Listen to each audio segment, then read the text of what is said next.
చూడండి ఎంత బాగుందో కర్రీ. చాలా బాగుంటుందండి ఇది సాంబార్లోకి, రసంలోకి, చపాతీలోకి. Welcome to my channel Mahalakshmi పరివారం. ఈరోజు మనం చేసుకోబోయే వంట ఏంటంటే బీట్రూట్ కర్రీ అండి.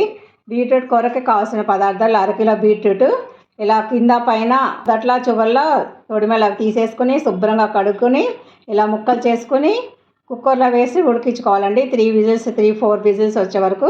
దానికి కావాల్సింది పెద్ద ఉల్లిపాయ ఒకటి ముక్కలు, తాలింపుకి శనగపప్పు, మినపప్పు, జీలకర్ర, ఆవాలు, కరివేపాకు, ఉప్పు, సిమ్లా మిర్చి అండి. ఇది లాస్ట్లో వేసుకోవాలి, మనం మసాలా వేసుకుంటాం కదా అప్పుడు వేసుకోవాలి.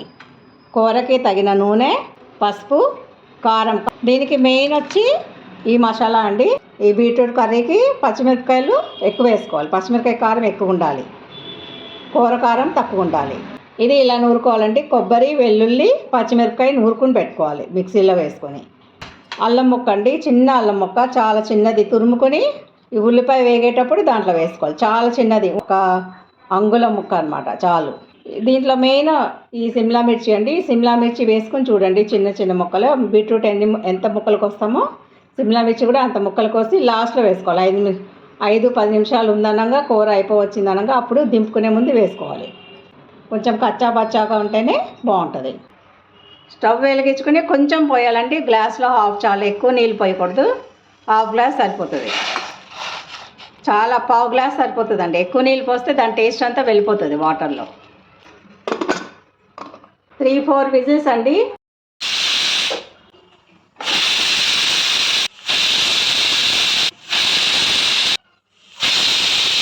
మనం మిక్సీలో ఇప్పుడు పచ్చిమిరపకాయ, వెల్లుల్లి, కొబ్బరి ఇవి మిక్సీ పట్టుకోవాలండి. ఆయిల్ వేసుకుందామండి. చాలా ఎక్కువేం పట్టదండి, మరీ తక్కువ కూడా వేయబాకండి అట్లా అని. తాలింపు దినుసులు వేసుకుందాం. ఉల్లిపాయలు వేసుకుందాం, అల్లం తురుము వేసుకుందాం, కరివేపాకు వేసుకుందాం.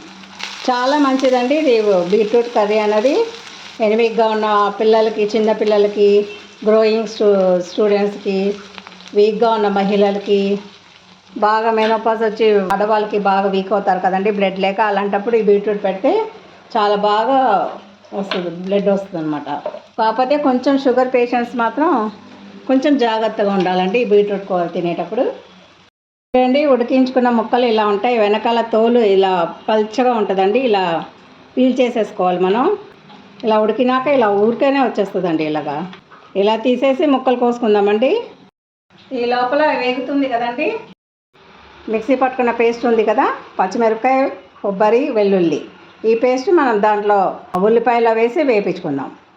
ఈ పచ్చిమిరపకాయ, కొబ్బరి, వెల్లుల్లి చిన్న ముక్క అండి, చాలా చిన్న ముక్క. ఉంటే ఉన్నట్టుగా లేనట్టుగా వేసుకోవాలి. అల్లం మాత్రం ఎక్కువ వేయబాకండి, ఎప్పుడైనా పొరపాటున కూడా వేయకూడదండి ఎక్కువ.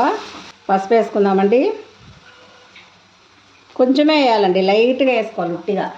ఈ పచ్చిమిరపకాయ, కొబ్బరికి కొంచెం లైట్గా ముందు ఉప్పు వేసుకోవాలండి, అప్పుడు దానికి ఉప్పు పడుతుంది అన్నమాట మసాలాకి.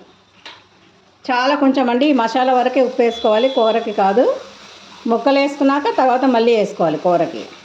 1 నిమిషం పాటు వేయించుకోవాలి నూనెలో, పచ్చివాసన పోయే వరకు. ఈ లోపల మనం ఉడికిన ఈ ముక్కలు ఉన్నాయి కదా, బీట్రూట్ ముక్కలు, ఇవి వేసేసుకుందాం. ఇవి 4-5 విజిల్స్ తెచ్చుకున్నాం కదండి. విజిల్స్తో మెత్తగా అయిపోతుంది, ఎక్కువ వేయించాల్సిన అవసరం ఉండదు. పచ్చిమిరపకాయ పేస్ట్ నూనెలో వేస్తే ఏంటంటే పచ్చితనం పోతుందండి, బాగా టేస్ట్ వస్తుంది కూరకు కూడా. మీ కుక్కర్ని బట్టి చూసుకోండి, 3-4 విజిల్స్ సరిపోతుందా, లేకపోతే 5-6 విజిల్స్. మరీ మెత్తగా అవ్వకూడదు కూర. ఇప్పుడు సిమ్లా మిర్చి ముక్కలు వేసుకుందామండి. ముక్కలన్నీ వేసుకున్నాం కదా, బీట్రూట్ ముక్కలు ఇప్పుడు ఈ స్టేజ్లో వేసుకోవాలి. ఇప్పుడు ఉప్పు వేసుకుందాం. మరీ మెత్తగా అయిపోతే బాగోదండి ముక్కలు. ఒక 5 నిమిషాలు అనమాట, ఇలాగా కలిపేసేసి 5 నిమిషాలు మూత పెట్టేస్తే సరిపోతుందండి, అయిపోతుంది కూర. ఒక 2 నిమిషాలు మూత పెడదాం, కూర అంతా కలిసి మగ్గుతుంది అనమాట. 1 నిమిషం 2 నిమిషాలు అయిపోయింది. చూడండి, బాగా మగ్గిపోయింది కదా మంచిగా. మమ్మీ తిప్పేటప్పటికే సిమ్లా మిర్చి ముక్కలన్నీ మెత్తగా అయిపోతాయండి, సరిపోతుంది దానికి. చూసుకోండి, ఇంత చాలండి కారం, చిన్న స్పూన్ అనమాట, ఇంతే సరిపోతుంది. మనం ఆల్రెడీ పచ్చిమిరపకాయ కారం వేసుకున్నాం కదండి, దీంట్లో పచ్చిమిరపకాయ కారమే బాగుంటుంది అనమాట. చూడండి, మీరు కూడా ఒకసారి ట్రై చేసి, ఎవరైతే ఈ బీట్రూట్ తిన్నారో ఇలా చూడండి, ఒకసారి చూసి చేసి టేస్ట్గా ఉంటే కనుక మీరు కూడా చేసుకోవచ్చు ఇప్పుడు ఇంట్లో. ఉప్పు మాత్రం చాలా తక్కువ వేసుకోవాలండి, సగానికి సగం. ఈ బీట్రూట్లో ఉప్పు ఉంటుంది అనమాట, ఉప్పు శాతం ఉంటుంది కాబట్టి అన్ని కూరల్లాగా ఉప్పు వేయబాకండి, చాలా తక్కువ వేసుకోండి. ఒక్క నిమిషం పెట్టుకుందామండి, మూత పెట్టుకొని సర్వ్ చేసుకుందాం. చూడండి, ఒక నిమిషం అయిపోయింది కదా. చూడండి ఎంత బాగుందో కర్రీ. ఇలా మీరు కూడా ఒకసారి ట్రై చేసి చూసుకోండి.